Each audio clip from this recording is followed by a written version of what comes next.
Hey everybody, peace to the true and living. Who is the true and living? If you're tuned into this right now, you are the true and living. I appreciate you tuning in, checking this out. Um, yeah, today we're gonna continue on our fifth part of this whole series. We've been kind of discussing the ether, discussing the ether. The ether is an ancient concept, but we've been anchoring it in 19th century physics prior to J.J. Thomson inventing the electron, prior to general relativity and quantum mechanics becoming the prevailing mainstream theories. When you had people such as Tesla, Oliver Heaviside, John Keely, various different other people who subscribed to the ether as a theory and everything like that. And we've been going over in this series how that theory differs from the theory in the mainstream, and how in the theory in the mainstream you have certain things that are harder to accommodate, like faster than light travel, spontaneous action at a distance, things of that nature. But in the more etheric based models, those things are are a lot more easier to accommodate. So today we're gonna talk about melanin. I just want to say, man, peace to the gods, man, peace to the young guys, the old guys, and all the ones in between. Everybody out there living their life, doing their thing. You know what I mean, just wanted to drop a couple bars on Saturday. You know what I mean, and then be back to your regularly scheduled programming. So this is going to be a good one. A lot of the terms, we're going to try to reconcile a lot of the jargon, because that's where you're going to run into a lot of the issues at the jargon, because we're going to be navigating through, like I said, mainstream physics. We're going to be going into some of the work as far as melanin is concerned. We're going to be going into some of the work and the contributions of Dr. Richard King, as well as Dr. Jewel Pookrum, as far as the melanin. And then we're going to cross-reference that or contrast that with because as you start talking about melanin, we're gonna get start getting into some interesting terms. Quantum acoustics. It ties into the whole idea of resonance and everything like that, and we're gonna kind of get into what that is, how the melanin ties into the ether, because it's that comes up, or whatever case may be. We're gonna understand how the melanin ties into the human biofield. You see what I'm saying? Because basically, what you have when you're dealing with a more etheric model, you're going to be dealing with melanin as not just a skin pigment, but the substrate, or whatever case may be, that interacts with energy, period, or whatever case may be. It allows you to interface with the human biofield, as it were, and the larger etheric realms, or what have you. So when we talk about that, man, I'm gonna this, pull out this circle of space, matter, and time, y'all. Okay, so when we having these conversations, when we having these conversations, I'm gonna filter some of the language through this. I know a lot of people who probably study science or whatever. They probably looking like, what is that? Traditionally called the Congo cosmogram. I was taught, uh, this in a particular kind of way. I don't know how everybody else was taught it or whatever, but this is the Congo cosmogram, but we refer to it as the circle of space, matter, and time. Um, as far as this, it's just an easier way for me to kind of illustrate some of this. When I'm talking about, let's say, like the electromagnetic spectrum, I'm talking about this right here, or whatever case may be. So this is all of your what Tesla refers to as Hertzian waves, electromagnetic spectrum, Hertzian waves, and stuff like that. The speed of light is the limitation here. Things can't travel faster than the speed of light here, or whatever case may be. But when they talk about subspace, counter space, dielectric realm, dielectric field, and stuff like that, that word has been coming up a lot in this whole series, or whatever case may be. This is what they're talking about. It's outside of this electromagnetic spectrum. So you can have longitudinal waves, instantaneous action at a distance, all these things, or whatever case may be. So the human biofield interacts not only with this, it interacts with energies from this, or whatever.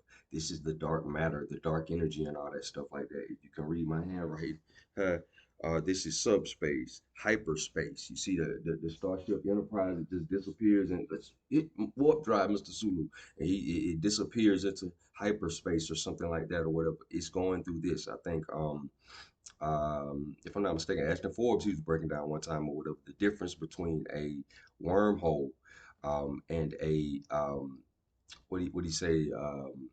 I don't know, the wormhole where you can walk through or whatever case may be, and it's like a little pathway or whatever case may be, a pathway of light versus let's say a portal, so to speak, or whatever case may be. He was saying it's the frequency of the energy or whatever case may be.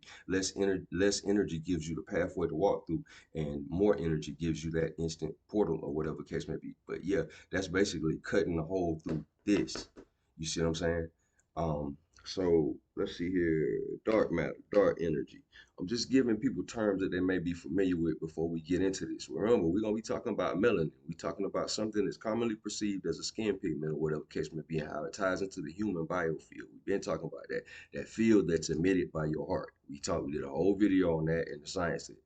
So, in saying that or whatever case may be, no doubt on the planet, um, people perceived to be of African descent do have a lot of melanin, but as we do understand, we don't have a monopoly on it. Everybody has melanin. All humans have melanin, just like all humans have a biofield associated with them. So what I'm talking about, it's not just a black thing.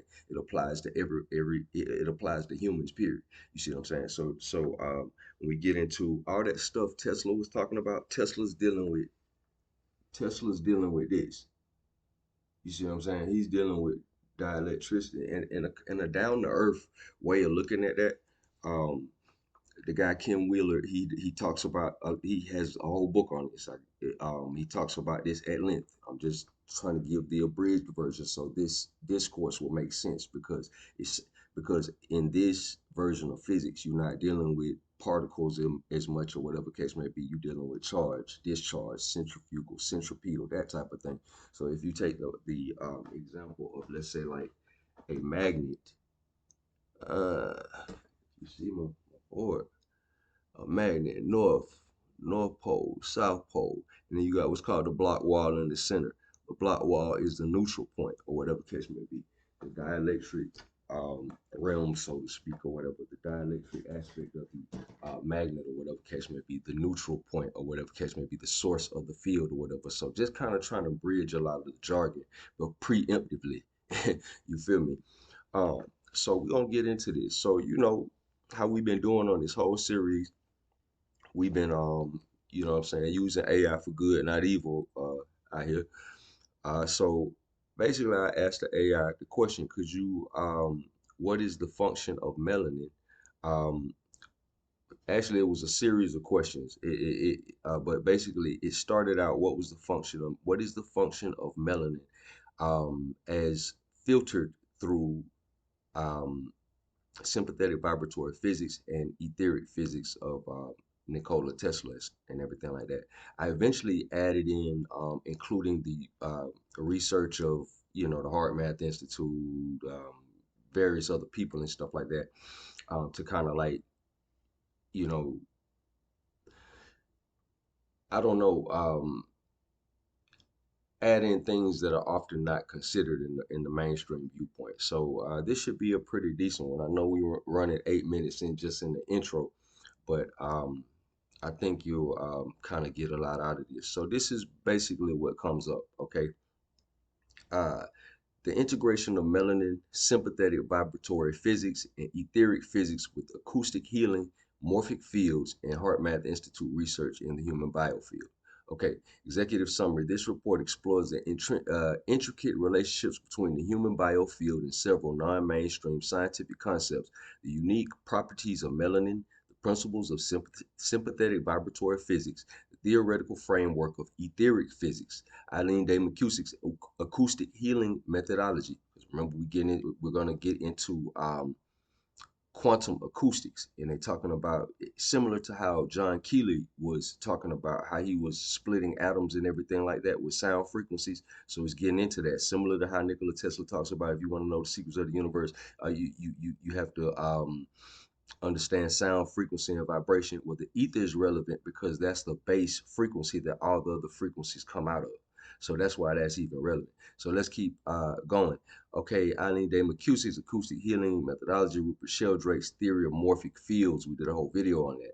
and the HeartMath Institute's research on heart-brain coherence and global interconnectedness. Now, we talked about in a previous video the interconnectedness of bodies. We talked about the field that the heart emits and everything like that. So it's been a lot of preemptive videos up until this point.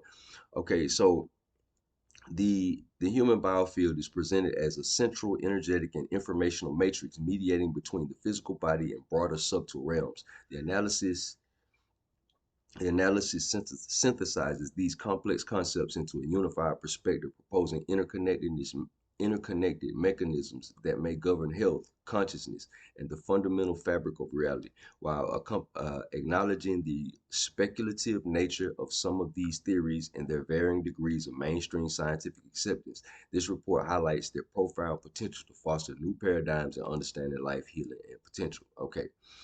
All right, introduction. The human biofield as a central organizing principle, right?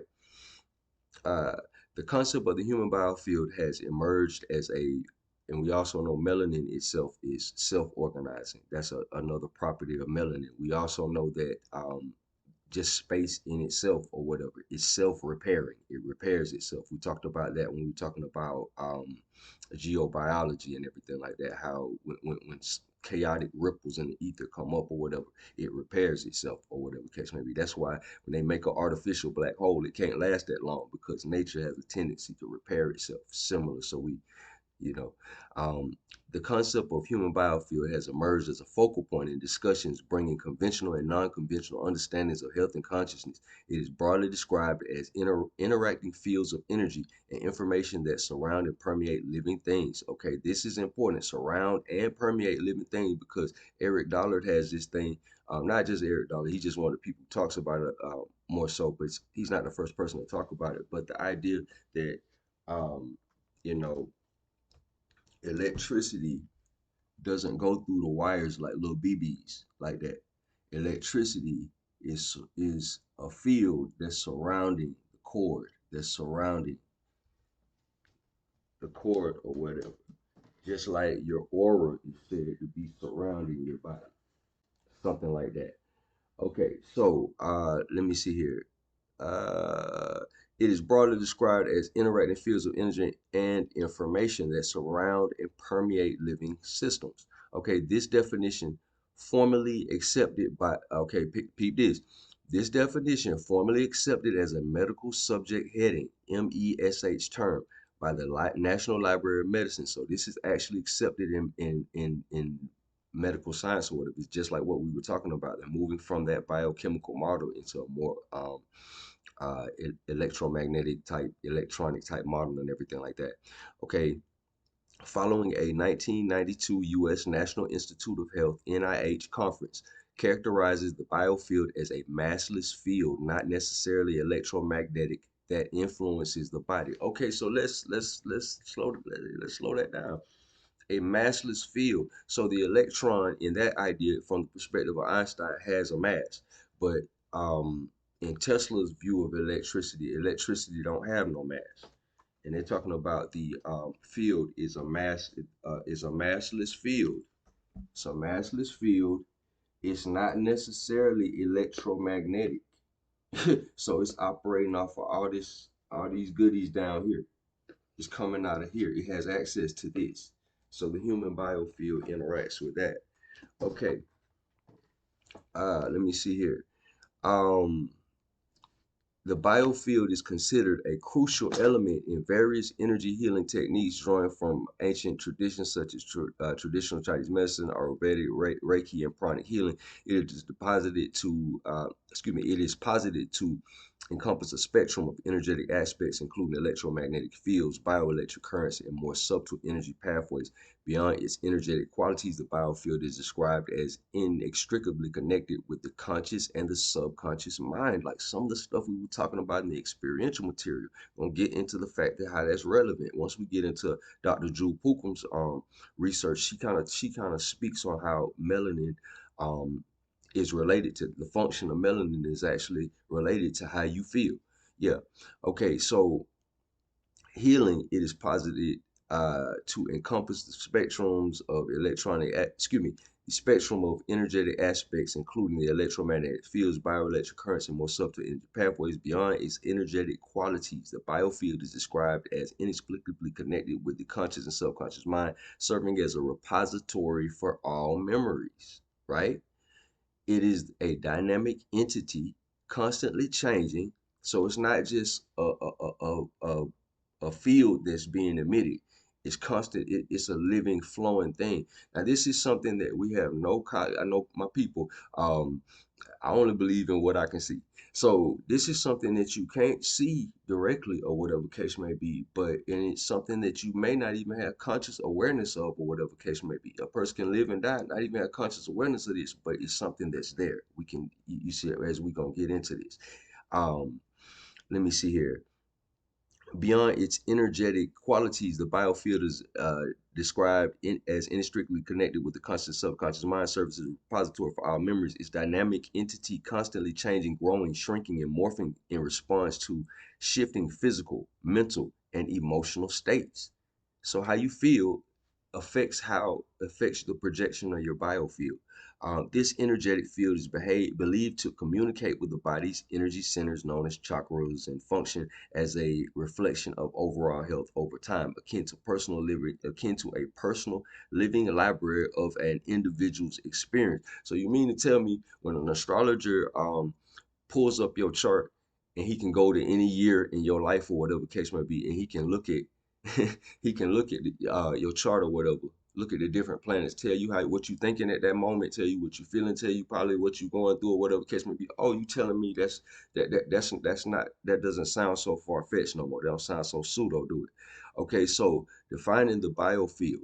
Energetic and informational dimensions. The consistent characterization of the biofield as both energy and information is a foundational premise in this discussion when this dual nature is considered alongside its deep connection to the conscious and subconscious mind, is including the entirety of a individual's memories. A significant implication arises. The biofield is not merely a passive energetic emanation, but an active, dynamic repository and transducer of mental and emotional states, right?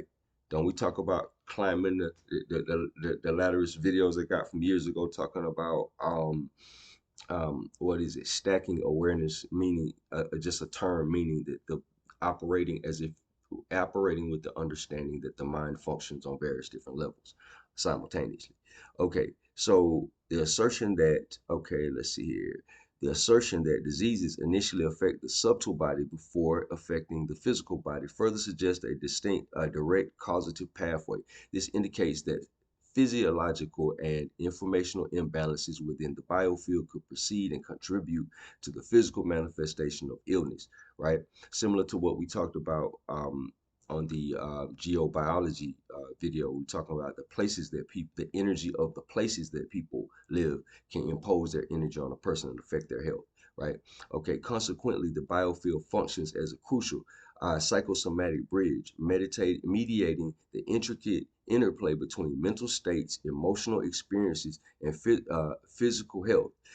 This perspective supports a holistic model of health where interventions targeting the biofield's informational context could profoundly influence both physical and physiological well-being. Okay, let's see here. Okay, so it's talking about the nature of this being biofield science is inherently interdisciplinary, integrating principles from various fields, including physics, biology, physiology, psychology, immunology, and engineering. So it's engineering because it's electric, because the body is electrical in nature, but all those other things because it's just like what we've been talking about. How you feel about other people is how you feel about yourself. Oh, that sounds a lot like resonance. And as we get into talking about the human biofield, that kind of talks about the things that make it fluctuate, don't it? Okay, so let's keep going into. Let's see, melanin, a biological interface for light, energy, and consciousness. So let's get into this. Okay, melanin, a ubiquitous natural pigment, is increasingly recognized for properties that extend far beyond its role in pigmentation, suggesting its profound involvement in the body's energetic and informational systems. Now, melanin, the counterpart to melanin, let's say in animals, would be chlorophyll in plants. You see what I'm saying? Plants involved in photosynthesis. Melanin it's I forget the technical term for it or whatever, but it protects from solar radiation. Um, let's see, it transforms it into heat. Melanin's electrical properties, semiconductor, superconductor, and hydration dependent conductivity.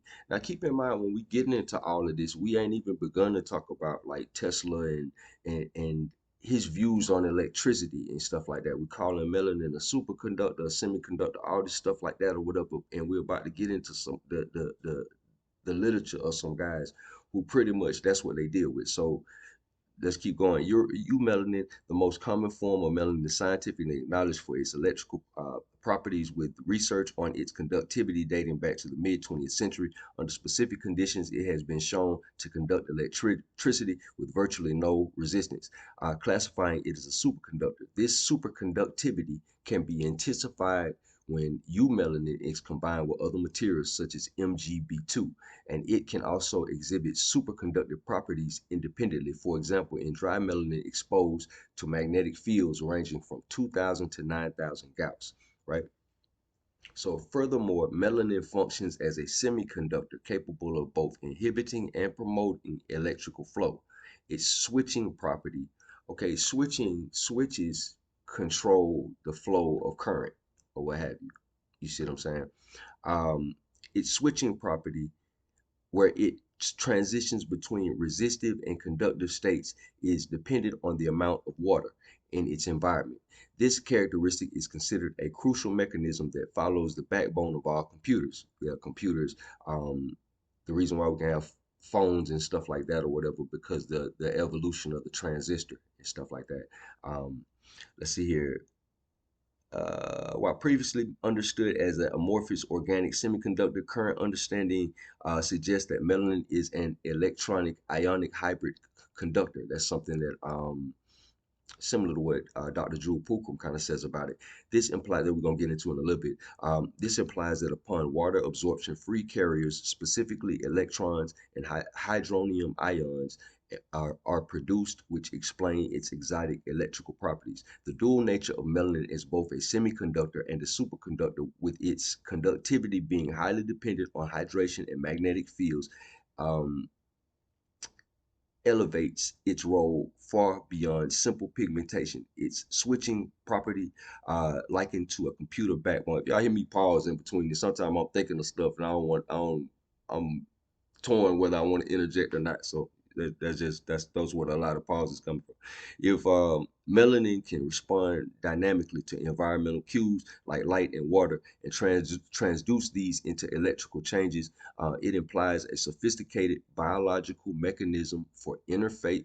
Okay, a sophisticated biological mechanism for interfacing with and interpreting external energy fields. This positions melanin as a critical bioelectrical transducer. Okay, transducer, you changing something from one form of energy to another.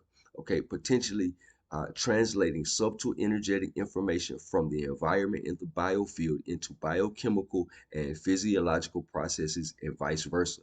This function could be vital for cellular communication, adaptation, and overall energetic regulation within the body. So it's taking melanin out of the whole thing of just being a skin pigment, and it's talking about it's gonna fall into functions on a cellular level. And again, this is stuff that Dr. Richard King and Dr. Drew Pookrum, they lay down in their work over and over again. But for the sake of this conversation, the phonon electron phonon capabilities and light heat energy modulation. Dr. Drew Pookrum's theories propose that melanin possesses phonon electron phonon capabilities. She posits that freeing the melanin polymer from past bias, judgments, and criticisms. So don't this sound like, okay, listen to this. Freeing the melanin biopolymer from past bias, judgment, and criticism through personal self-reflection. Sound familiar, don't it? Can support its full activation, leading to an altered blood quality. Melanin is described as a vital life sustaining light modulating substance. So basically, how you feel about yourself affects how this stuff reacts. Similar to the stuff we was talking about. You feel me? Pookrum asserts that active melanin is extends optimal support to all tissues, particularly its genetic sequencing resources, and operates in a perpetually efficient state of cell regeneration. So it's constantly fixing the cells. Heat and light energy modulation and genetic evolution of the body in general. So it's constantly fixing the body, constantly upgrading the body is what basically what they're saying. If it's running properly, if you're in sync with it, it fixes the body almost in a symbiotic type fashion or whatever the case may be. If it's maintained to its optimal level, is basically what it's saying. Melanin is also noted for its extraordinary ability to absorb approximately 99.9% of all light across the electromagnetic spectrum, drawing a comparison to black holes. Okay, so this is another reason as we get into melanin, this is another reason why um, melanin is um, contrast with, let's say, like the blackness of space, or like how what we were talking about, this neutral state. We were talking about the block wall or the center of the magnet. At the center of the magnet, there is no magnetism. At the center of gravity, there is no gravity. So the center, this neutral center, or whatever case may be, this dielectric state we've been talking about, some people relate that um, to melanin in function and everything like that, similar to how what she's talking about here. Let me see here. The concept of hold on one second. The concept of phonon capability suggests that melanin interacts with fundamental quanta energies, phonon, vibrational energy, electrons, electrical charge, and photons, light energy. Its remarkable ability to absorb nearly all light and convert harmful energy into heat indicates that it is not just a passive shield, but an active, highly efficient energy management system.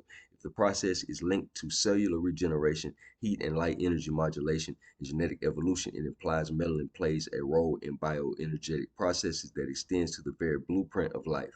All right. This position melanin as a key biological component for interfacing with the subtle energies.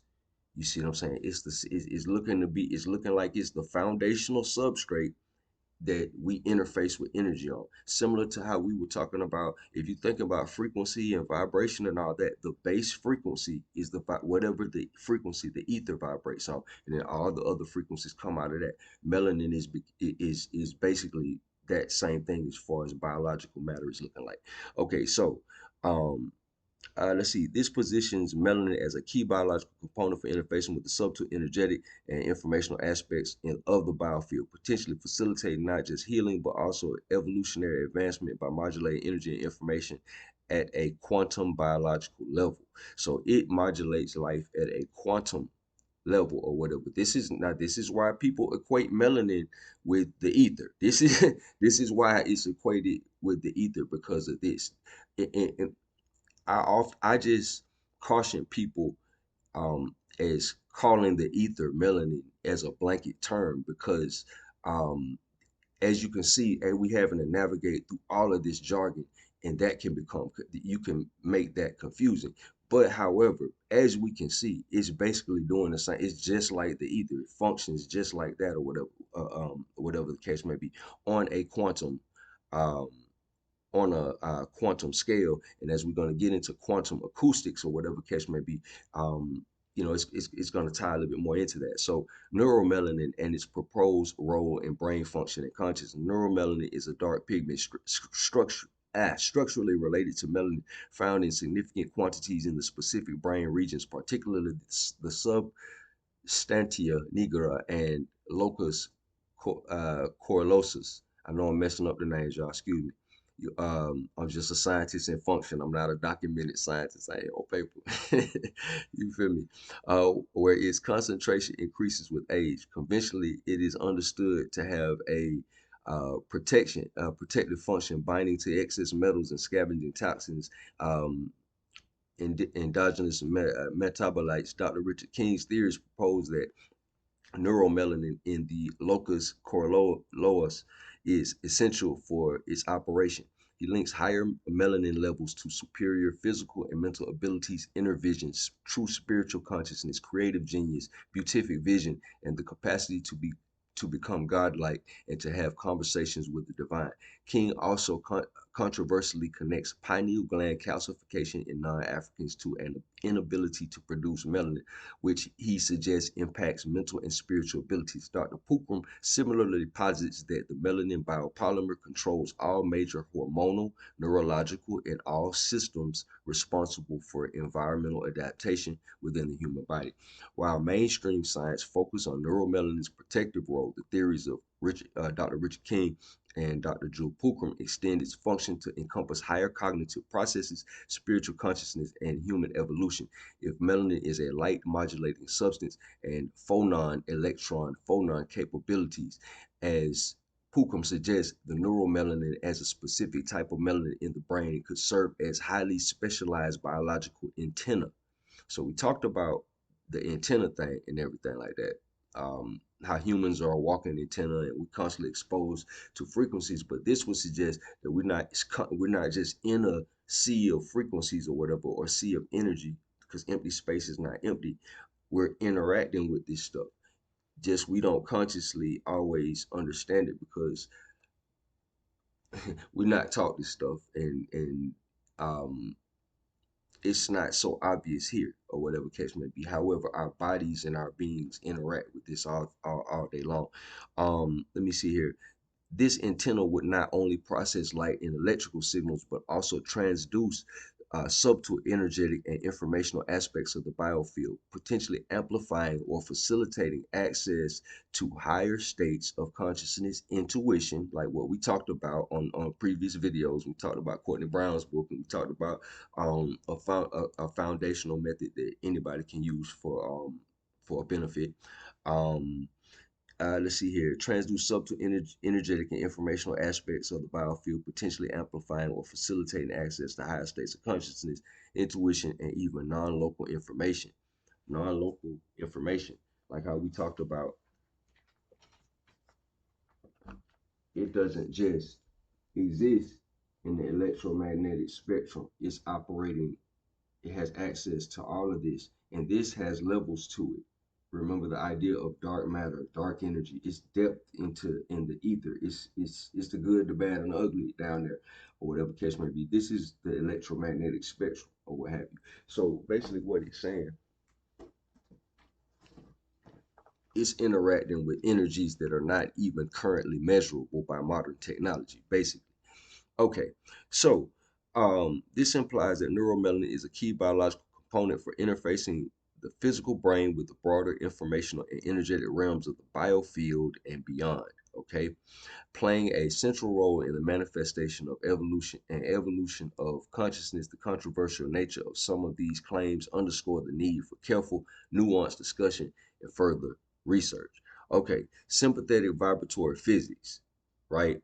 And the etheric realm, foundations of universal resonance. So now we're gonna get into how sound affects the ether and how sound affects melanin, basically, because it's turning out to be a very similar thing between melanin and the ether and all that stuff like that, and how it interacts with energies or whatever case may be. Sympathetic vibratory physics offers a profound theoretical framework for understanding the universe as a system governed by vibratory principles extending to the nature of energy, matter, and consciousness. Core principles of sympathetic vibratory physics, vibration oscillation, and the third chord. Sympathetic Sympathetic vibratory physics, primarily developed by John Keely and further articulated by Dale Pond, is founded on principles of sympathetic vibration as the essential mechanism for generating, awakening, and utilizing energy. Keely explicitly stated that his system in every detail was based and founded on sympathetic vibration, right? So sympathetic vibration, the frequencies and stuff that Tesla talks about or whatever, but we must keep in mind that when we talk about the ether, that's the base frequency that everything else comes up out of or whatever.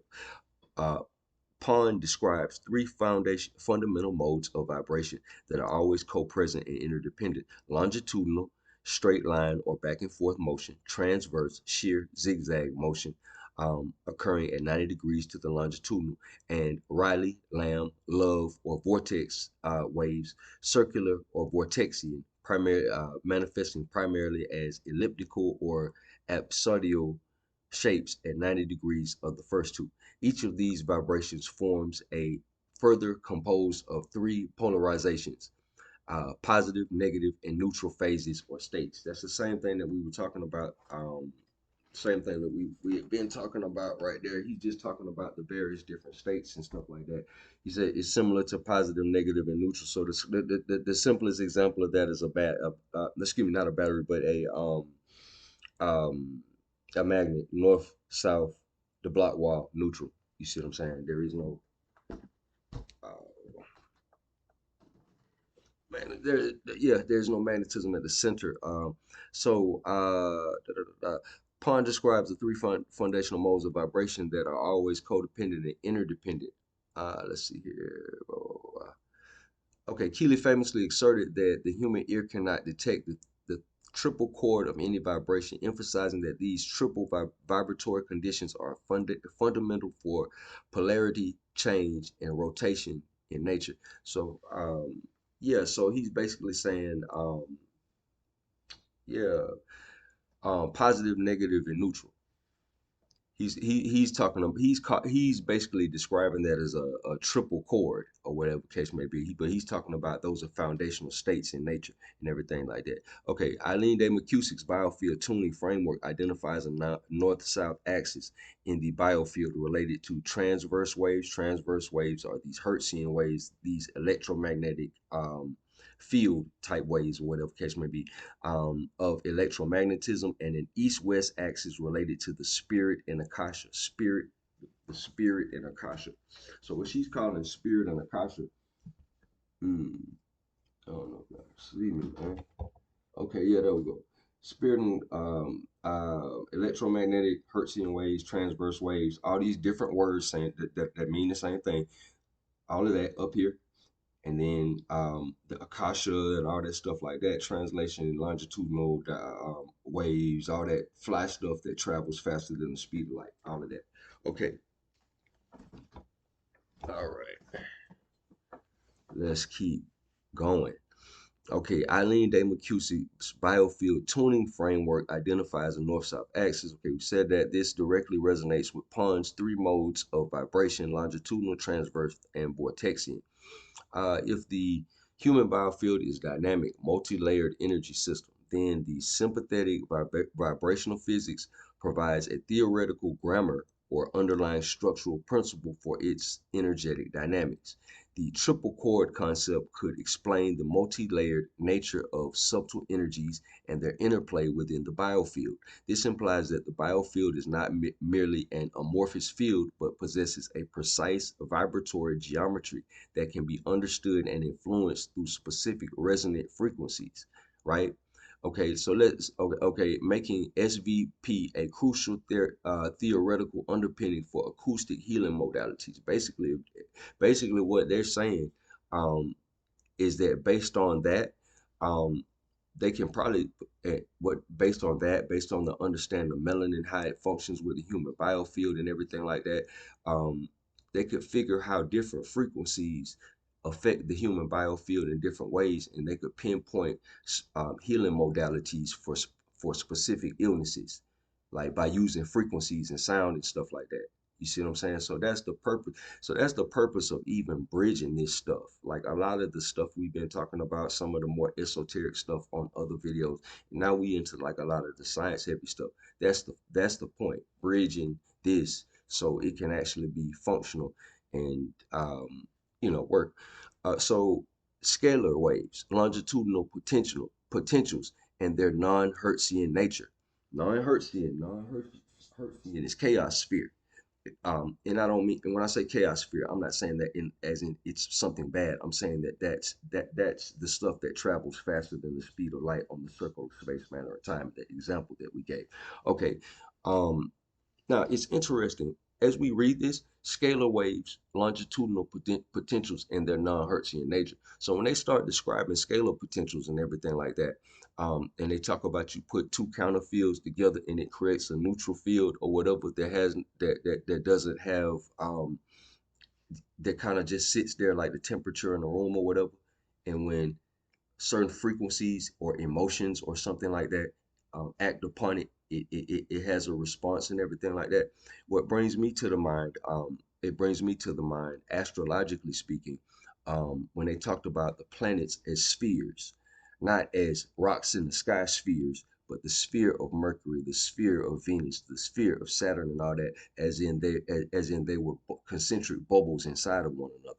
So it sounds very similar to that. You see what I'm saying? Okay, but moving right along, scalar waves are a cornerstone of Pond's sympathetic vibrational physics theory. They are described as pure potential stress waves that are longitudinal rather than transverse. Longitudinal rather than transverse, like we talked about, making them non-Hertzian in nature. These waves are characterized as pure waves of space-time and oscillating curvatures of space-time itself, capable of directly generating mass and inertial fields. Right? Scalar waves are formed by superimposing. Now listen to this. Scalar waves are formed by superimposing opposite phases of energy, which makes the energy scalar or latent, right? Superimposing opposite phases of energy, which makes the energy scalar or latent. Now, this is something Tesla talks about. None of this is my opinion or nothing I made up. This is all they're quoting everything that this comes from. This is not my opinion on in any way, shape, or form. It took me an effort to understand this. It's over a period of time. So scalar waves are formed by superimposing opposite phases of energy, which makes the energy scalar or latent. This neutral pole or zero field, like 0 point energy or whatever case may be. See how you have all these 100 different terms saying the same thing or whatever case may be.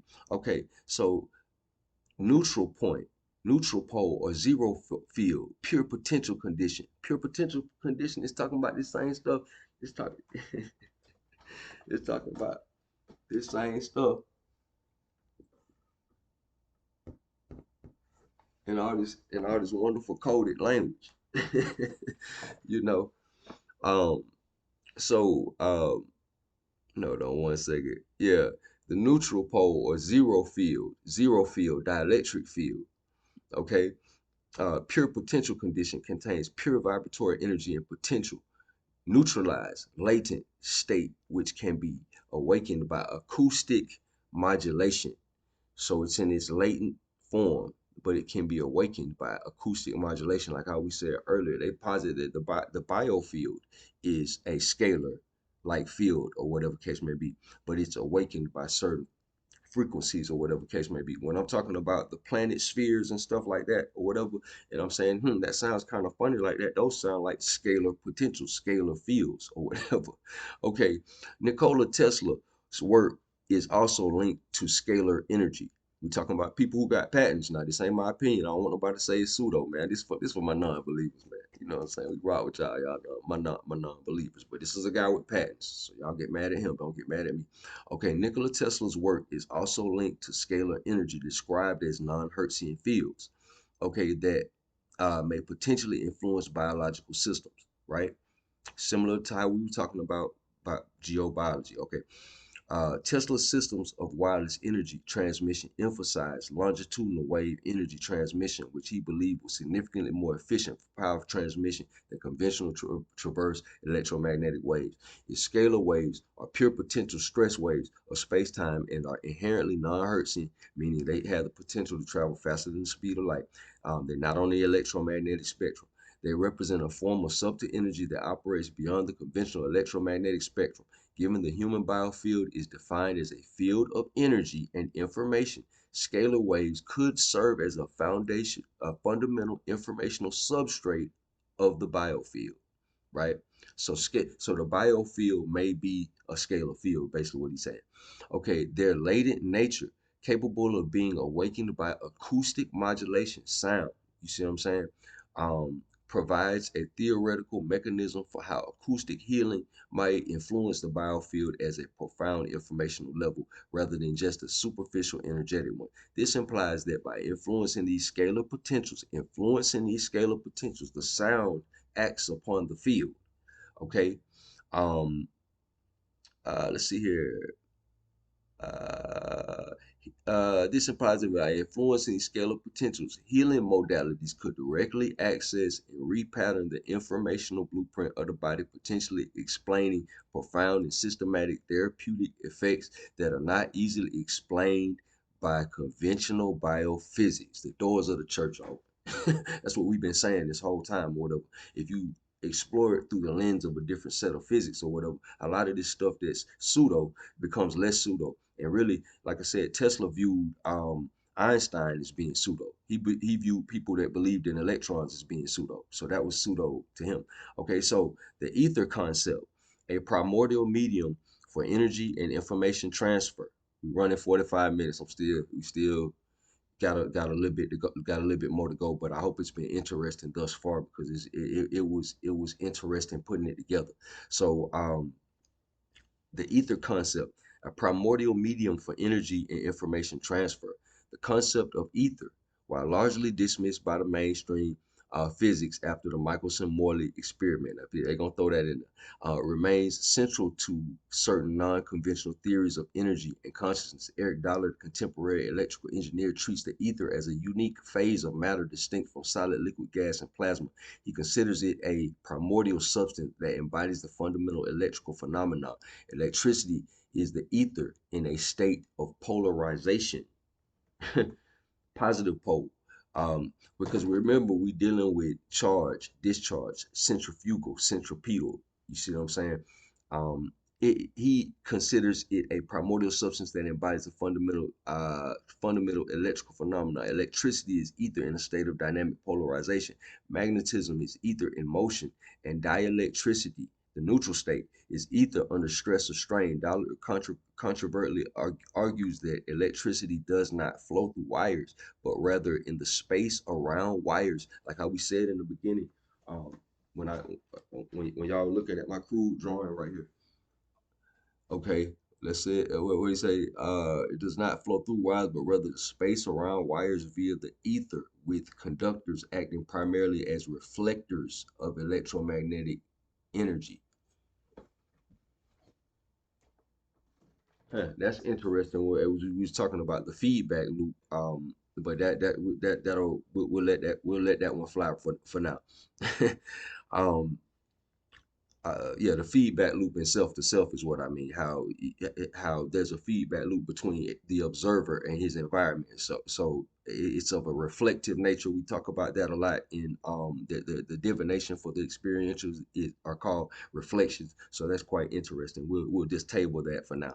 Okay, Nikola Tesla also deeply believed in the ether, seeing it as the external recipient and transmitter of all infinite energy. He attributed electrical and magnetic phenomena to the ether, considering electricity as ether associated with matter or bound ether.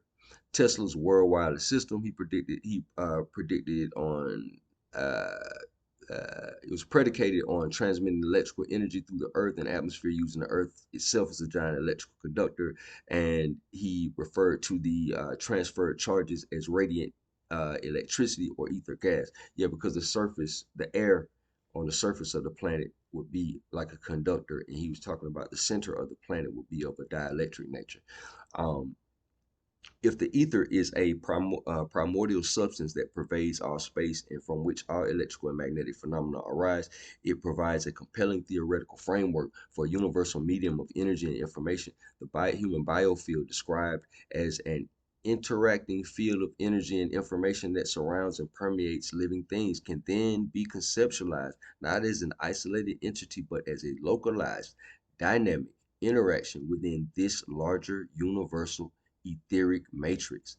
Tesla's concept of radiant electricity and sound waves in the ether further suggests that subtle energy transfer within the human biofield, including non local or distant healing, could be leveraging this etheric property. This implies that the biofield is constantly exchanging energy, whether we know it or not, and information with this universal medium, and that health and consciousness are deeply intertwined with the coherence of this interaction. Okay, so we're going to keep going. Eileen Day McKusick's Acoustic Healing, resonating with the biofield. Eileen Day McKusick Biofield tuning offers a practical application because she's actually a healer and she's kind of getting into some of this stuff we're talking about. And when we're talking about, we're gonna get into when we get into Dale Pond stuff, we're gonna kind of get into quantum acoustics and stuff like that. So she's kind of like on a similar level. She's using tuning forks.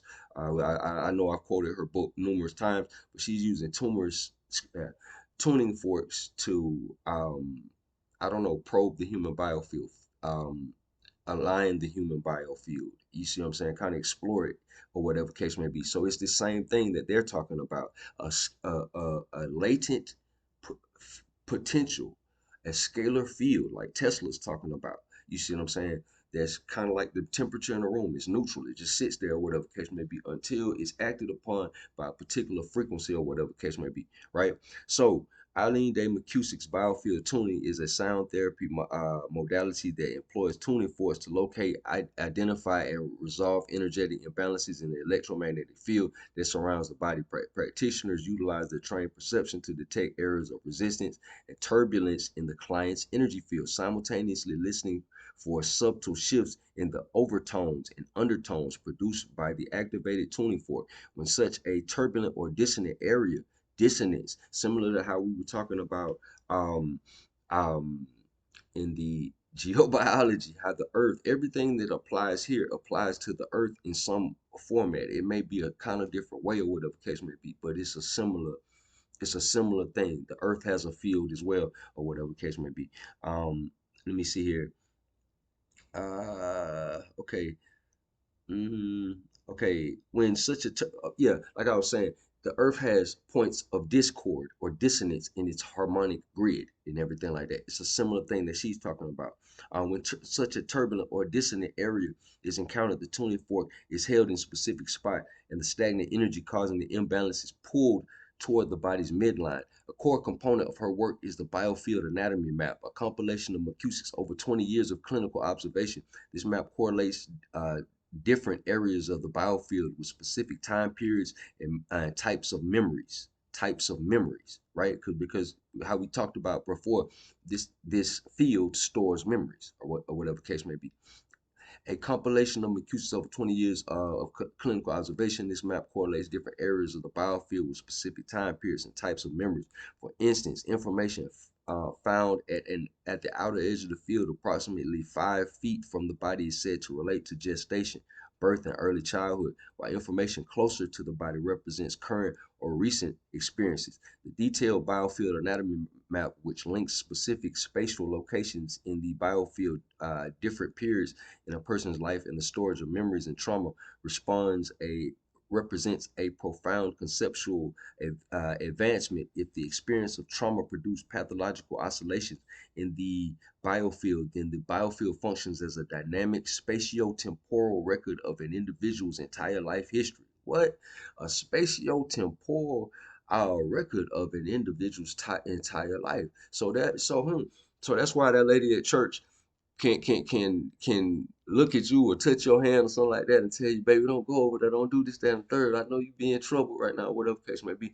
And they may rationalize it, with their religion or whatever, because how you feel, you see what I'm saying?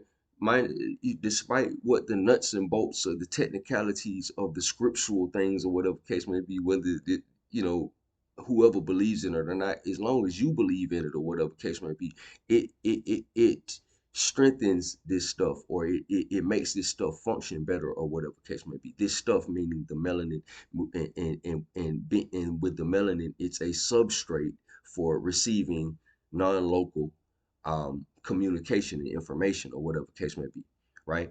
Okay, so mechanisms of, and humans period have melanin, right? Because all humans have um, biofields, right? So mechanisms of action, resonance, entrainment, and frequency following response. All right, biofield tuning operates on several principles of sound and vibration, which have some basis in scientific understanding. These include resonance, every object possessing a natural frequency when the coherent like Coherent is another word for light. When the coherent sound wave from tuning forks match these frequencies, they can either amplify or dampen vibrations within the body tissues and energy fields. So you can have tuning forks that correspond with various organs, tuning forks that correspond with the frequency of blood, various different things or whatever within the body, as well as the field, the electrical field outside of the body. So it's actually quite interesting. Entrainment, biological systems naturally tend to synchronize with external rhythms, a principle documented in chronobiology. Consistent coherent frequencies, like frequencies generated by the tuning forks, help chaotic or dissonant biofield rhythms reorganize toward a harmonious state. So basically, it's something, the biofield is something that's constantly trying to reorganize or whatever case may be. It's self-assembling, it's self-organizing and everything like that or whatever case may be. Okay. And it's affected by these frequencies or whatever case may be. Almost like how we talked about in another place, like it's a geometric blueprint. You see what I'm saying, or something like that, or a harmonic blueprint, or something like that. Frequency following response. Research in neuroscience indicates that brainwave patterns can align with consistent external frequencies, a principle already applied in treatments of conditions like insomnia and anxiety. Okay, so let's see here. I'll keep rolling through some of this. Okay, the core idea is that the body's intrinsic organizational energy utilizes the steady, coherent vibrational frequency of the tuning fork to tune itself, because it's frequency based. Okay, this process is believed to resolve areas of dissonance and facilitate the release of subconsciously held tensions in the body. Wow. Then we talk about that in the experiential portion of this. We talked about imbalanced relationships with certain principles or certain themes or whatever case may be. It may, and then we talk about a lot of this scientific stuff that we're talking about here or whatever. It has an experiential counterpart to it. We experience it as certain things or whatever case may be. It feels like how we were likening the ether period to the feeling of uncertainty or whatever case may be, not knowing something or whatever. A lot of this stuff has an experiential counterpart or whatever case may be. So let's see, the reliance on resonance, entrainment, and frequency following response indicates the biofield tuning is fundamentally a process of providing coherent information to the body's self-organizing systems. If the biofield stores pathological oscillations from trauma, right? Then the introduction of coherent, stable frequencies from tuning forks act as a form of bioinformational reprogramming. So, okay, just to kind of, it's funny again, everything that an astrologer can see in your chart, astrology is mathematical. There's no crystal balls in it. You see what I'm saying? So that's also quite interesting. So this stuff, the issues in a person's life, the things that they're predisposed to, the things within the biofield or whatever, can on some level, some kind of way, it can be distilled down to some mathematical format.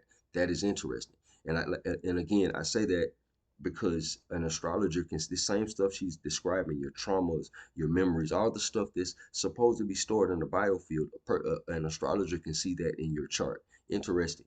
Okay, so this is not merely about moving energy, but about offering a new, healthier vibrational template for the biofield to align with the concept of consciousness hacking. Consciousness hacking. We're gonna do a whole nother video on consciousness hacking. Yeah. Others to self style. You feel me? Okay, is crucial here, implying that sound bypasses conscious resistance and directly influences the subconscious energy patterns that underpin physical and emotional distress. Wow. Sound, so acoustic frequencies bypass conscious resistance. Huh. So things such as binaural beats and things of that nature or whatever, that's how we arrive at that.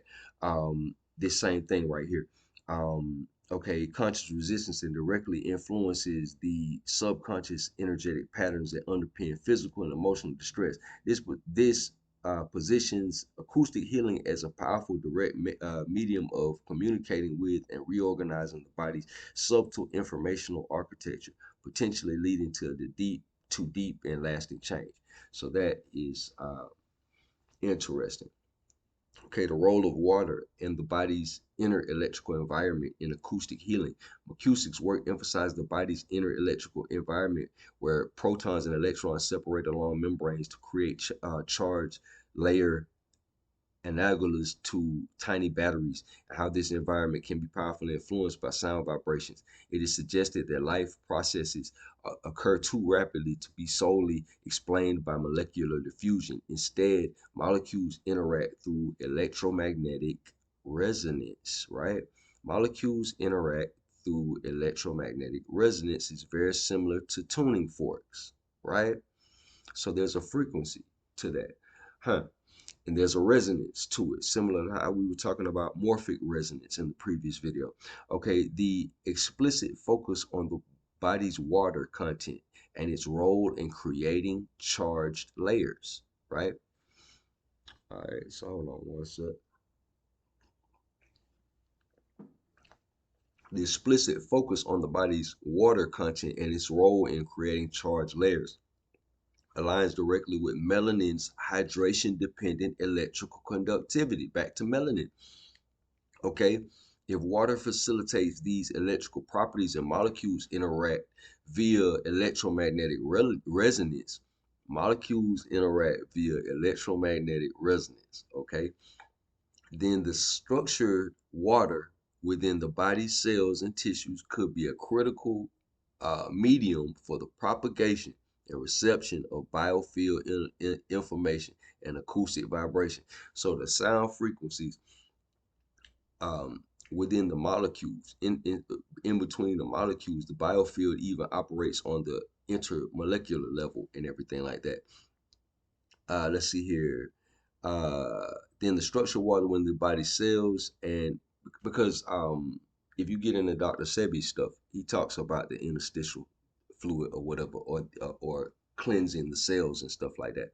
Um, let's see here. This implies that acoustic healing interventions are not just affecting a diffuse field, but are directly influencing the energetic states and informational pattern within the body's aqueous environment, or the water within the body, which is intimately linked to all cellular diffusions. This positions water not merely as a passive solvent, but as an active, dynamic, structured component of the biofield. So the water in your body is a component of the biofield, or the system that regulates the biofield, capable of storing and transmitting information via subtle electromagnetic and acoustic resonances. So the vibrations within the molecules.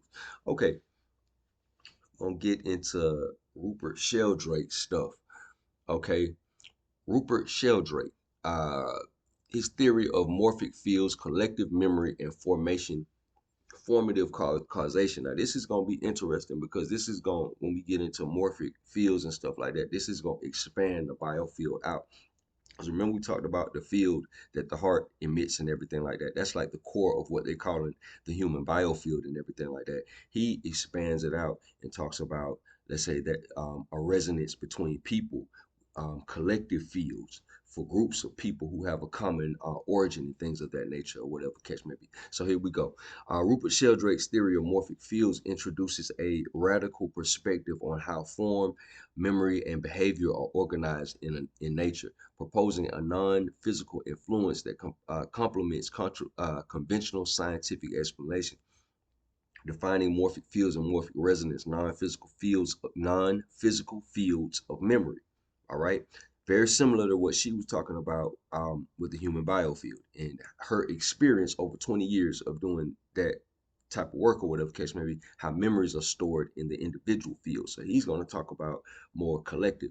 Rupert Sheldrake postulates the existence of non-physical fields of memory, which he terms morphic fields. These fields are theorized to play a critical role in determining the shape and form, morphogenesis, of all organisms and even crystals, through a process he calls morphic resonance. Morphic fields are not only fields of form, but also fields of qualia, subjective experiences.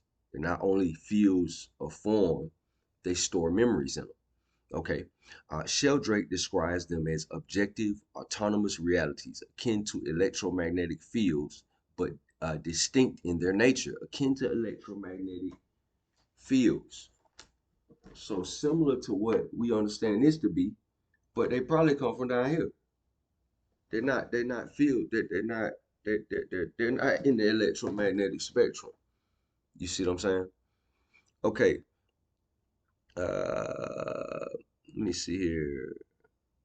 Okay, these fields are theorized to play a critical role. Make sure I ain't missing that. These theorized play a critical role in determining the shape and form, morphogenesis of all organisms. They're the framework for the form of it of whatever, from a gnat to an elephant or whatever case may be. And even crystals through a process he calls morphic resonance. Morphic fields are not only fields of form but also fields of quality of subjective experiences. Sheldrake describes them as objective, autonomous realities, akin to electromagnetic fields but distinct in their nature. They are abstract and invisible, detectable only by their ability to resonate with specific arrangements of matter under particular circumstances, such as during embryonic development or electrochemical activity in the brain. So they haven't really even found a way to detect this stuff, but they know they exist because based on the effects uh, in various different instances of the formative phases of a thing.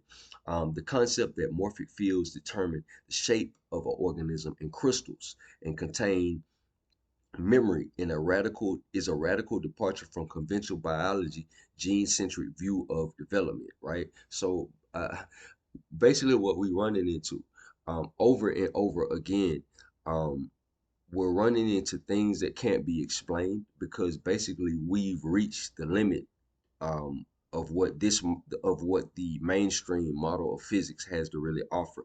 They're really gonna have to um, create some new model of physics to address all this stuff, and more than likely it's gonna lean probably something like this. They may not call it the ether, but it's gonna have to lean in this direction because it's too much stuff coming out. And like I said, it's certain people we mentioned in here, Tesla being the most prominent, who have patents and stuff like that.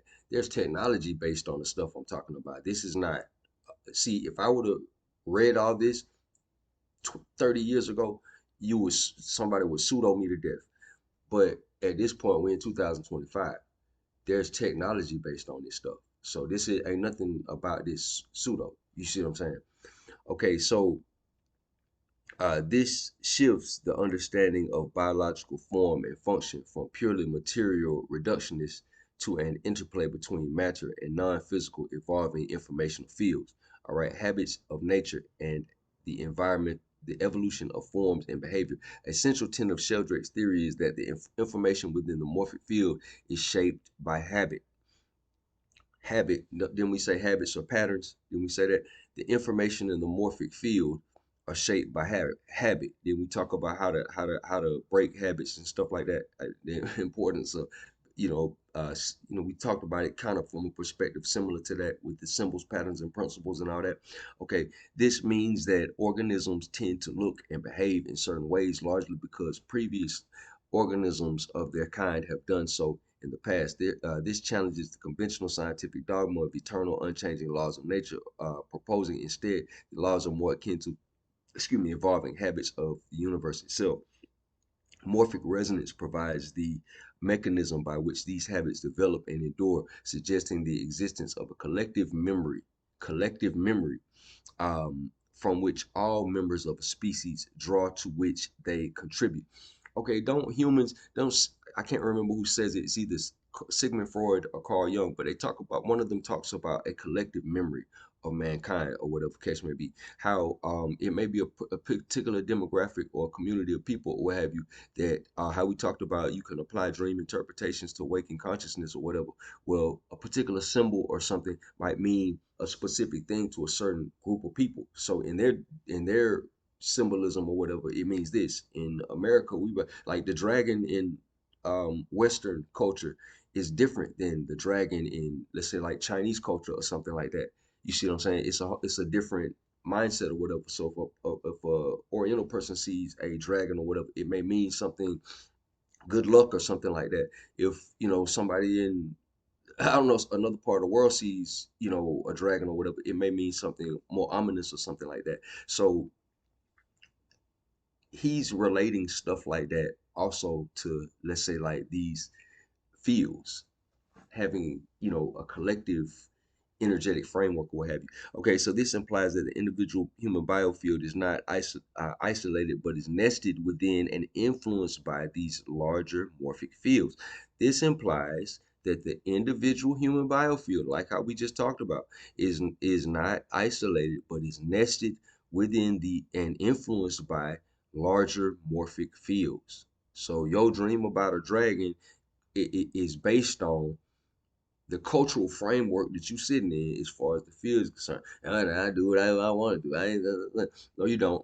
You see what I'm saying? You're subject to. We're all interconnected and interdependent in some way. So let me see here.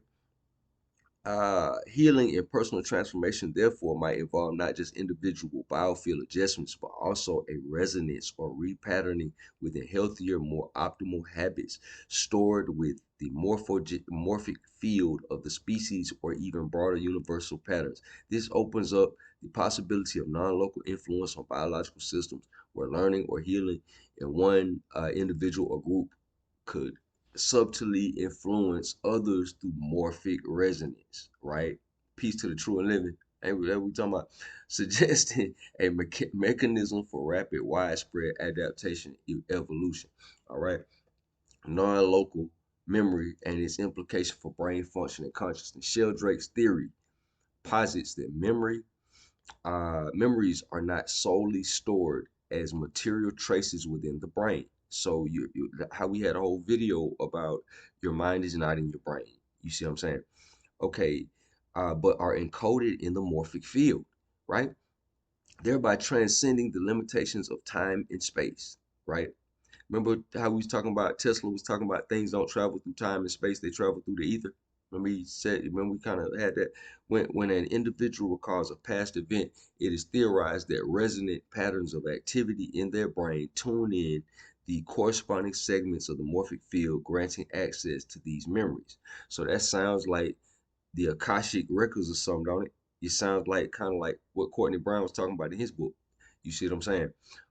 The concept has parallel with Jung's collective unconscious, like what we just said, the collective unconscious, the collective consciousness of a group. The experimental observations such as animals learning new tricks more quickly in one location after other animals of the same breed have been trained elsewhere are cited as evidence for non-local memory. The radical implication that memories are not exclusively localized in the brain but are accessed from a non-physical morphic field fundamentally redefine the brain's role. Instead of being solely a storage device, the brain becomes a sophisticated tuner. Because remember, how we were talking about with Tesla, he was talking about how we were talking about how a television broadcast would work from that perspective of physics or whatever. And it's a similar explanation in the Einstein version. It's more of a sending receiving thing. In the Tesla, it boils down to resonance either way. But in the Tesla version, it's a more of an emphasis on resonance or whatever. He's utilizing things that are not in the electromagnetic spectrum, the longitudinal waves and everything like that, in order to get the transmission done or what have you. But in the end, his is dealing more with resonance as opposed to the idea of sending and receiving. So the physics, it sounds different. Okay, this perspective implies that consciousness itself is not merely an emergent property of localized brain activity, but is an intricate interplay between the brain, the individual biofield, and these collective non-local morphic fields. This provides a theoretical basis for phenomena such as intuition, creative insights, and potentially even shared or ancestral memory. Imagine that, which are challenging to explain within a purely materialistic framework. Yes, it is. It's very difficult to explain if you only believe in the stuff that you can see. Yep, it is very difficult. Or if you're a a believer, I'm not asking you to believe in nothing. I'm just saying, man, become a scientist, invest in a method, and you ain't got to believe nothing. Um, okay, so Heart Math Institute, Heart Brain Coherence and global interconnectedness. The Heart Math Institute conducts extensive research to the psychophysiology of stress, emotions. Remember, it's a whole discipline called neurocardiology where they explore the idea of the heart brain and its whole I don't know, its whole place in the human biofield and how it communicates with various parts of the body and all that. Okay, so uh, the intricate interaction between the heart and the brain offers scientific validated tools and techniques to enhance emotional balance, health, and performance. The heart's electromagnetic role and its informational role. Heart Math Institute's research highlights the heart as the most powerful source of electromagnetic energy in the body, generating the largest rhythmic electromagnetic field of any organ. The heart's electric field is approximately 60 times greater in amplitude than the brain's electrical activity, and its magnetic field is over 100 times stronger than the brain's, detectable up to 3 feet away from the body in all directions using sensitive magnetometers. Critically, Heart Math Institute's findings suggest that the heart's field is an important carrier of information. The timing between pulses of the heart's magnetic field is modulated by different emotional states. Different emotional states. Didn't we say previously that human beings are in trance 100% of the time? You see what I'm saying? And every time we shift emotional states or how we feel or whatever the case may be, we're shifting into another different trance state. Okay, so Okay, so just the heart's field is an important carrier of information. The timing between pulses of the heart's magnetic field is modulated by different emotional states. These magnetic signals have the capacity to affect individuals in the surrounding environment, right? Your states can affect individuals in your surroundings environment because the heart projects a field and it communicates with the fields of other individuals, bridging back into this whole thing with melanin and all that stuff like that, the vibration, quantum acoustics, and all this stuff like that, the interconnectedness of bodies, everything that we've been talking about on this whole little tangent in this whole little series about the ether, right? Okay, so this indicates a direct relationship between heart rhythm patterns and the spectral information encoded in the heart's radiated magnetic field. So let's say that again. This indicates a direct relationship between the heart rhythm patterns and the spectral information encoded in the heart's radiated magnetic field, communicating emotional states throughout the body and into the external environment. Can you dig it? Okay, so wow, that's interesting. Okay, into the yeah. So it's radiating your emotional states. Because remember how we just talked about if it's a scalar field and everything like that, it's a neutral field or what have you. But the emotional states and everything like that make the field fluctuate and different things like that. Okay, and how we talked about how we feel about um other people in relationships and stuff like that. The relationship fluctuations between two people, it mirrors the fluctuations of pressure across an electromagnetic field or just a field in general. So it still follows it, some of the stuff that we've been talking about this whole time, kind of follow this same train of thinking, right? Yeah, it's so funny. The more innocent videos that we've been doing kind of been setting you up for the kill right here with all this scientific data. You see what I'm saying? So coherence, a state of optimal functioning. Heart math defines coherence as a state of optimal physiological functioning characterized by order, harmony, and stability in the body's rhythmic activities, specifically heart coherence or cardio coherence resonance. Okay, cardiac coherence resonance is measured by heart rate variability analysis, where the heart rhythm pattern becomes more ordered and sine wave like at a frequency of about zero point 0.1 hertz, 10 seconds. Heart Math Institute research demonstrates that different patterns of heart activity accompanying various emotional states. Okay, so the heart rate changes, various emotional states, we can get with that, have distinct effects on cognitive and emotional function. Stress and negative emotions lead to erratic, disordered heart rhythm patterns, inhibiting higher cognitive functions and limiting clear thinking, memory, learning, reasoning, and effective decision making. Sort of like how we talked about when we talked about the fragmentation of attention. That sounds very similar because we talked about the fragmentation of attention causes psychosis. Okay, so um, mm, okay. Conversely, positive emotional states generate a more ordered and stable heartbeat rhythm pattern, which facilitates cognitive function, reinforces positive feelings and enhances emotional stability. This shift to a coherent mode leads to physiological systems functioning more efficiently, increased emotional stability, and improved mental clarity and cognitive function, meaning the body and the brain work better together. Individuals feel better and they perform better. So, positive emotions, um, how you feel affects how you perform and stuff like that, and how your cognitive functions are and stuff like that. Positive emotions acting upon the neutral field give you these, these positive feedback, so to speak, or whatever catch may be. So this is sounding very similar to what we've been talking about for months and months and months, about how you live inside of your mind and all this stuff like that, and how your environment communicates with you, all this stuff like this. Is sounding very similar type stuff. Okay, so when functioning in a coherent mode, the heart pulls other biological oscillators into synchronization with its rhythms. All right, when functioning in a coherent mode, if it's functioning like it should be functioning at 100% optimal, and it's not negative, it's functioning on a more productive frequency. The heart pulls other biological oscillators into synchronization. So everybody, the other people who kind of down, you're gonna bring them up to the frequency where you at. Okay, with its rhythms leading to entrainment of these systems, right? Okay, this underscores that positive emotions increase synchronization of body systems, enhancing energy and efficiency. Okay. Mm. All right. Intuition and global coherence. Heart methods research suggested that intuition is more accessible when the heart, mind, and emotions are brought into a cooperative, balanced alignment, a state referred to as heart coherence. Emotions are considered the primary language of intuition, offering a resource to manage and uplift emotions, daily experience, and consciousness. All right.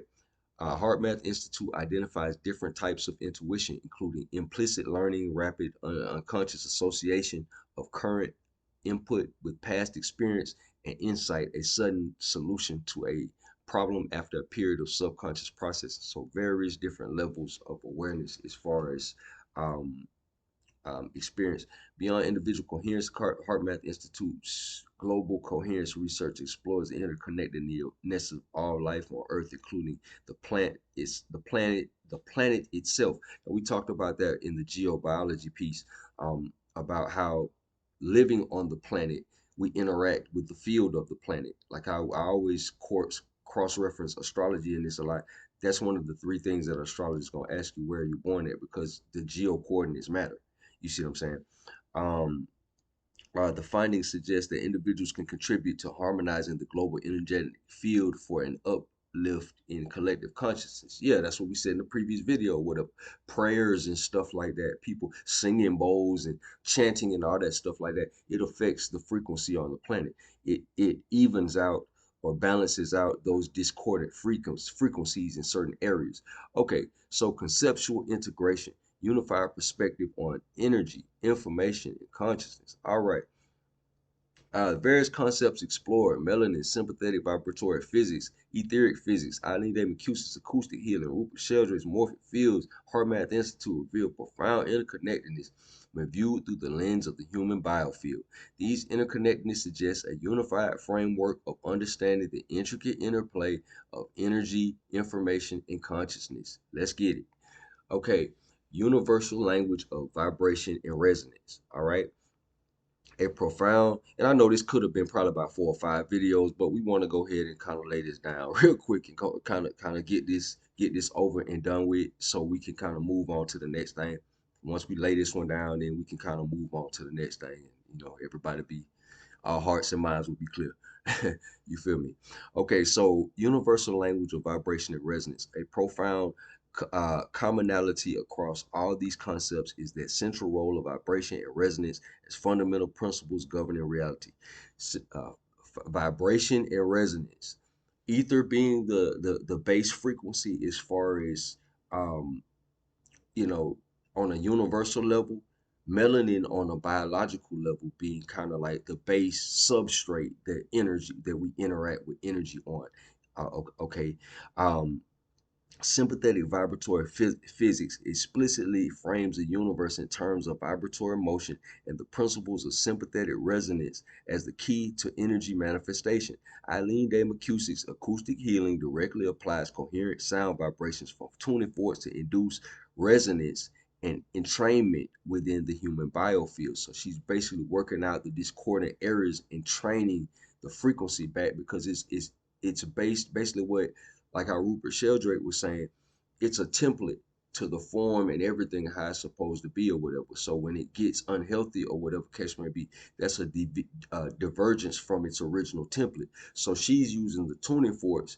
So she's using sound to affect this scalar field, this latent field, to fix the template of the body or whatever by acoustic healing.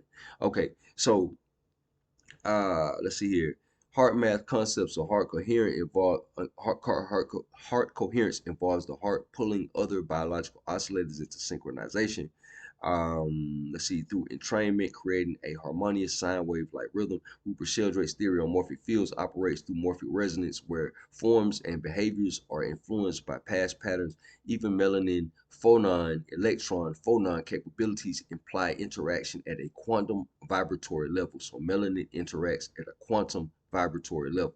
You see what I'm saying? Linking light and electrical properties to vibrational um, energies, right? If resonance and vibration are indeed fundamental to all these diverse theories, it strongly suggests a universal language or primary mechanism through which energy and information are exchanged across all scales of existence.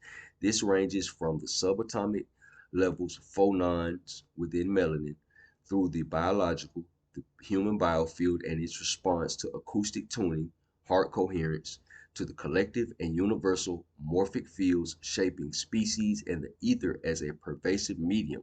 This implies that the human biofield is a complex, multi-resonant vibratory system, right? Continuously interacting with and being shaped by a multitude of internal and external frequencies. Healing, therefore, can be reconceptualized as a process of retuning. Healing can be conceptualized as a all my healers out there be saying, okay, well, the body heals itself. I'm just getting it what it needed to heal or whatever. Retuning or reharmonizing these vibratory patterns, restoring coherence in the system. Let church say amen. Restoring coherence in the system. Information flow across scales from melanin to morphic fields. Let's get it. The human biofield is consistently described as a field of energy and information. Melanin's electrical and light modulating properties suggest it actively processes and transduces information at a cellular and a subcellular level, changes information from one form to another, modulates and transduces the energy or whatever case might be. Okay, let me see, at cellular and subcellular level, um, scalar waves are posited as pure potential stress waves of space-time, capable of carrying information without generating conventional external electromagnetic waves. So it can operate in what we was calling the chaos side, the chaos sphere, as far as the circle of space, matter, and time. Okay, so Eileen Day McKusick's biofield mapping explicitly reveals the storage of biographical information and memories within the biofield. Rupert Sheldrake's morphic fields are fundamentally fields of memory. So the field stores memories in it that influence form and behavior. Heart Math Institute emphasizes the heart's electromagnetic field as a carrier of emotional and informational states. All right. So it stores your emotions, how you feel and stuff like that, as well as your memories and stuff like that, or it fluctuates based on how you feel and the things that you go through, influencing others and contributing to a global energetic field. This intricate web of connections suggests a hierarchical and continuous flow of information across multiple scales of reality. Morphic fields provide universal or species level blueprints and collective memory, influencing the fundamental forms and behaviors of life. The universal ether as a primordial medium, like a base level medium, um, serves as a foundational substrate for the informational exchange. The human biofield as an individual manifestation is influenced by these larger fields and actively processes and stores personal experiences. Melanin, with its unique electrical and light modulating properties. Modulating means like a modem. You change it from um, keystrokes on your keyboard to an electrical signal to go somewhere, and then his or her modems on the other side changes it back. Modulation, demodulation. Um, Let me see here. Melanin. Okay, this intricate web of connect melanin with its unique electrical and light modulating properties emerges as a critical biological interface, potentially translating subtle energetic and informational cues from the biofield and broader environment into biochemical, physiological, and even conscious responses, and vice versa.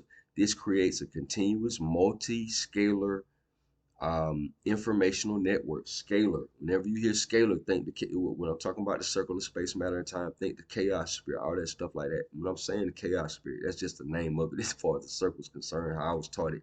But that's not a bad thing, but it's just outside of the electromagnetic spectrum. Okay, so network where consciousness, biological processes, and universal fields are intricately linked through a dynamic exchange and processing of information. Okay, the biofield. We're going hour and 30 minutes. We're still going in. Trying to get this done so we can end this series. We trying to put this series, trying to tuck this series in and put it to bed, man. So we just gonna kind of go ahead and get all this up out of here. The biofield as a nexus for physical, energetic, and informational exchange. It's enough stamina. We gonna get through this. It's a little wordy and a little nerdy. I'm being facetious because I know the information, the wording, the terms, the information is dense as hell. It ain't a pat on the back for me speaking it, but it's just dense and stuff like that. I'm trying to make it a little bit um less, I don't know, dense or whatever, but I hope everybody's able to kind of get the messaging out of it, get what's being said or whatever case may be. I'm just trying to make it as painless as possible for us to kind of get through this. Um, and even if you don't understand everything I'm saying right now, as long as it's on wax, it's on video, you can go back and kind of break it down and look up some of the terms as needed or whatever, as long as it's put out there. So y'all apologize me if I'm reading, whatever case may be. I know I'm trying to get through it. So that was the intermission. The biofield as a nexus for physical, energetic, and informational exchange. The human biofield serves as the central unifying concept, acting as the primary interface where these diverse theories converge. It is described as the interacting fields of energy and information surrounding living systems. It is the domain through which subtle energies like ki and prana are believed to flow and interact with the physical body. The biofield is influenced by and interact interacts with the electromagnetic fields and potentially by non-Hertzian scalar ways. Eileen Day McKusick's acoustic healing directly engages with the manipulating the this field by promote hold on. Eileen Day McKusick's acoustic healing directly engages with and manipulates this field by to promote healing. Hartmell's research further solidifies the biofield's physical and informational aspects by demonstrating the heart's powerful electromagnetic field and its role in communicating emotional states and influencing others' physiology. The biofield's ability to encompass both conventionally measured phenomena such as EEG and ECG as biofield devices and subtle, often unmeasurable energies. So it's energies that can be measured as well as energies that we don't have the technology to measure. When we were talking about those earth energies, remember they was calling Ernest Hartman pseudo when he was talking about geobiology and stuff like that, because the energies that he was talking about were not measured in the conventional sense. They had to use dowsing rods and stuff like that. But when I filtered it through Tesla's etheric physics, and Tesla's relating it more so to electricity. Always Tesla, what they call Tesla pseudo. So he's talking about electricity, and electricity can be measured. So a lot of times these particular energies, they're crossing multiple lines or whatever. They're not just one type of energy. It may be a plethora of energy or hybridation, however it may go. The biofield's ability to encompass both. Let's see, read that. positions it as a critical interface between the physical material body and the more subtle immaterial realms described by etheric physics and morphic fields. It is the dynamic space where the physical body, IG melanin's biological function, water's electrical properties interact with the non-physical, e.g., ether, morphic fields, scalar waves through the universal medium of vibration and information. This suggests that states of health and disease fundamentally arise from coherence or dissonance within this complex interface. Intervention like acoustic healing by working directly with the biofield aim to restore the coherence, thereby influencing both the energetic and physical dimensions of well-being.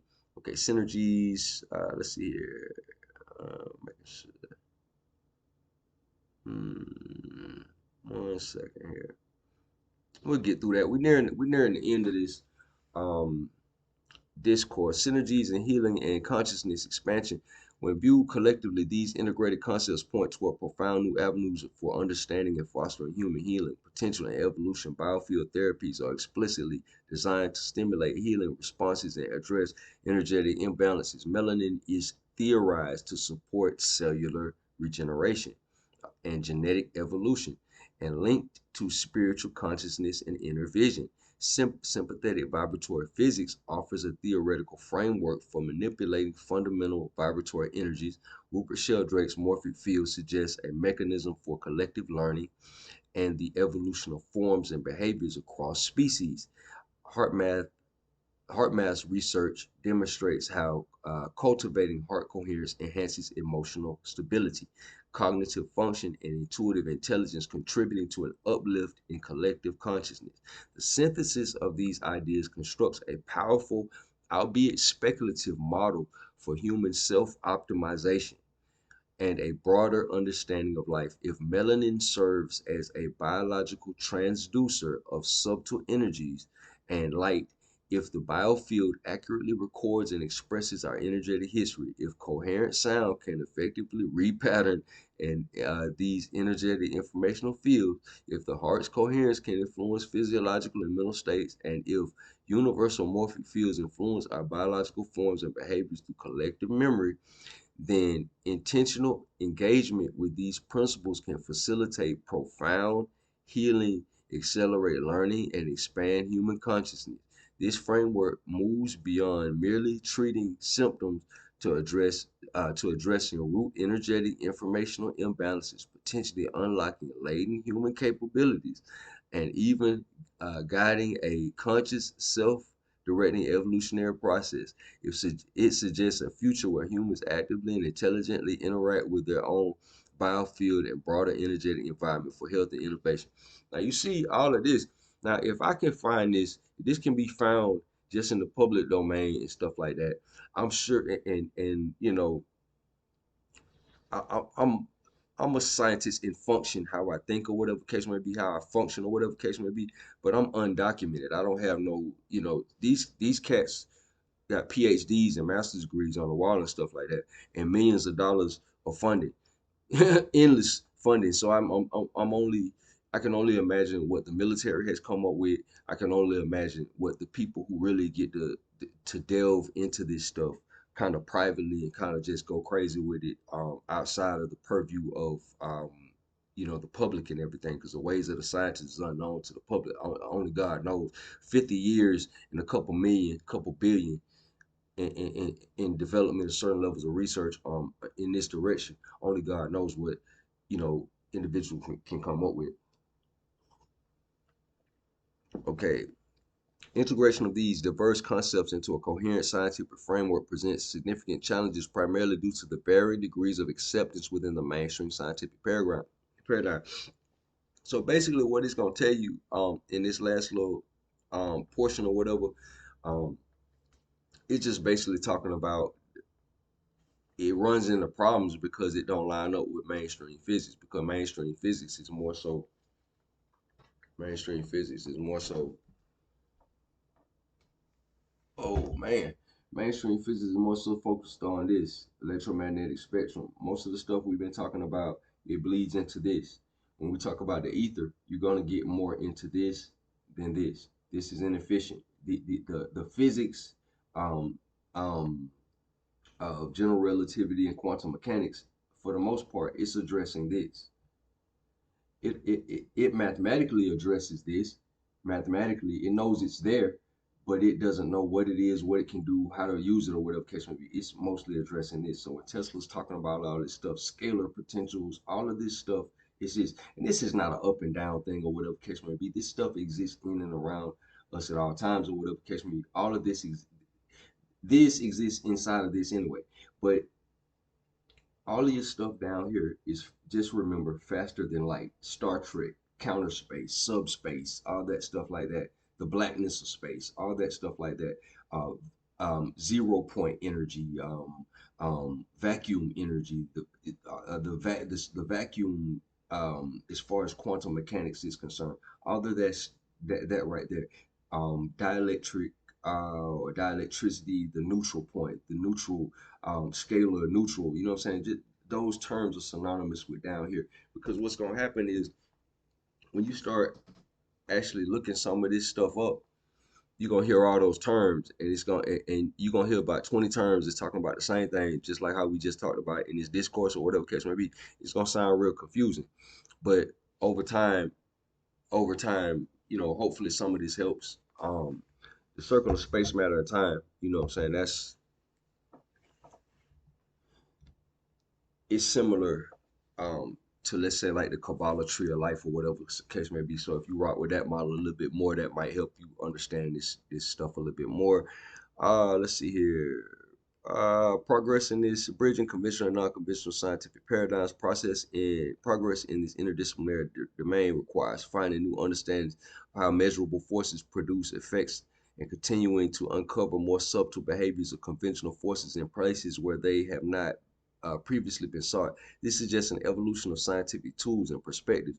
The biofield concept itself is seen as useful contrast to guide new research and is considered requisite for a better understanding of contemporary development in biophysics and biology.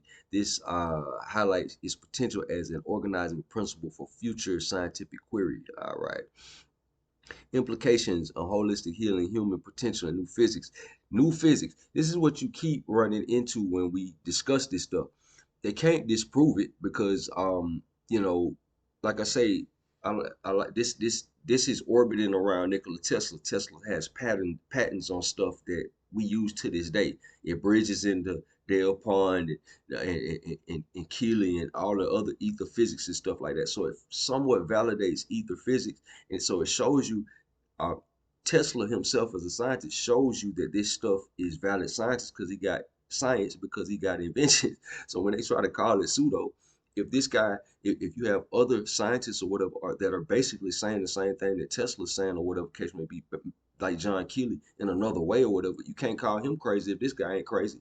So it is possible. It's not pseudo. It's just your science don't explain it. You have an outmoded, you know what I'm saying? Or there must be adjustments made to quantum mechanics and relativity and all that stuff like that.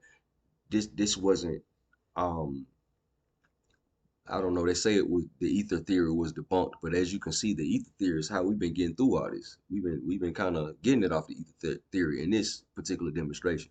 So implications for holistic health, human potential. Despite ongoing scientific debates, biofield therapists are already widely practiced and integrated into complementary and alternative medicine, including public domain and perceived benefit. The theories surrounding melanin suggest profound implications for human tissue evolution, hinting at a biological basis for consciousness expansion and accelerated development. Nikola Tesla's vision of harnessing infinite energy from the ether and Eric Dollard's ongoing work on wireless energy transmission via longitudinal waves suggests revolutionary solutions to global energy challenges, moving beyond the conventional power paradigms. Rupert Sheldrake's theory of morphic fields, with its emphasis on collective memory and evolving habits of nature, offers a mechanism for species-wide learning and evolution. Wow, that's interesting. Species-wise learning, evolution, and stuff like that. I mean, some of the stuff that they have, CRISPR-Cas9 and stuff like that, they go into, they have things in that direction, but I don't know if it's energetic based. Um, for species-wide learning and evolution impacting our understanding of human potential and societal developments, heart math Research on heart coherence and global interconnectedness provides a framework for understanding how individuals' emotional states can influence collective consciousness and the global energetic field, suggesting a pathway for conscious evolution.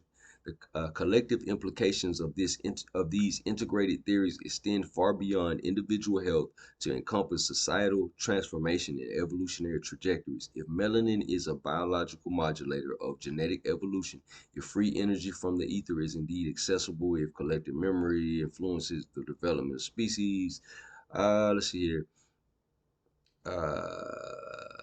This suggests a tangible pathway toward unlocking vast, currently latent human capabilities. This includes not only enhanced healing and cognitive functions, but also the potential for sustainable technological advancements that operate in harmony with natural energetic principles. This implies a future where humanity consciously engages with its own biofield and broader energetic environment, leading to a more integrated approach to health, innovation, perhaps even a directed conscious evolution of species to a higher states of being. And that's we could stretch that out a little bit further, but that's pretty much what I had. So that's gonna be the fifth installment of the ether. So that's basically going into what melanin is, how it relates to the idea of the ether, because I know it's a lot of no a lot of people relate melanin to carbon. You see what I'm saying? Carbon is an atom. Just atoms period is etheric in nature, or whatever case may be. So melanin functions more like the ether at large, or whatever case may be. I just know why that's why some authors, when they speak of melanin, they speak of it in its cosmic form. They liken it to like the blackness of space and stuff like that. So that's the thing. So just wanted to kind of lay that down. I hope everybody got a lot out of that. I know we kind of ran over for a minute. It's kind of one of the longer videos, but if you could bear with me, if you could hold it in the middle of the road, as they say, with me. We from the South, got all kind of little old sayings and stuff like that. But if you can hold it in the middle of the road with me, or whatever case may be on this video, kind of follow the language. Hope we kind of did a decent job of decoding the language using the circle of space, matter, and time. Appreciate y'all for tuning in with me. Um, yeah, man, we're gonna get back on some of the other stuff, but this is the others to self aspect of this information. So this is more for my left brain people and my non-believers, you know what I'm saying? But this is more so for my left brain people to kind of like make it gel, and so that we're not floating off into some space or whatever. It's grounded, but the overall idea is for you to be able to look at some of your spiritual information, your reflective information or whatever on the spiritual level or whatever, but you also understand that, okay, it's not really a belief in it, so-called. It's just something that you believe in or whatever case may be. It actually has more substance. Even if you don't fully understand all the mysteries of the universe, none of us know it all, but you see what I'm saying? But at the end of the day, it becomes a more tangible and real journey. You see what I'm saying? As opposed to it's just like an armchair journey or something. Like it becomes more of a tangible, real journey. Everything you set your eyes on, every place you set your feet on, every person you talk to, every time you know what I'm saying, you have a good day, you have a bad day, this happened, that happened, or whatever case may be. All of that is all rolled into one. The ups and downs of life, the beauties, life, the pain, all of that is rolled all into one. So you can kind of understand, appreciate the fullness of kind of what we got going on. Peace to the true and living. Y'all have a great one. Thank y'all for tuning in. Peace.